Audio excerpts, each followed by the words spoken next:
Здравейте от Казино Принцес. При мен е Чавко, който представя Lucky Ace Poker Team България. Здравей, Чавко, как се движиш в турнира? Горе-долу на средния стак съм с 45 000 чипа. Бях доста добре след първата почивка, когато бях с 65 000 чипа, но оттам преместиха Джорди на моята маса точно след мен, беше чип лидер и играта стана доста тегава и не влизаха никакви карти, съответно бофовете не ми се получаваха. Загубих почти всички потове, успях да взема само един малък. Стакнах се срещу един шорт стак с четворки, той беше с петиции. И така окъсях до 30 000, тук що му изместиха на друга маса, на нея взех две ръце префлоп, в смисъл не съм видял флопа, но направих 45 000 и така. Значи за момента си е горе-долу добре. Да.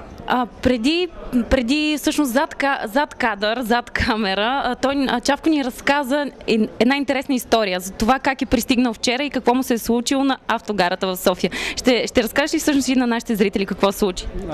Да, слязох от автобуса, взех си куфара и срещу мен добър ден, сержант, не знам си кой, и лична карта за проверка, да, окей, каква работа сте в града, ще играя покер турнири, минете надясно и ме преджовиха, отвориха ми куфара, всичко, отдо.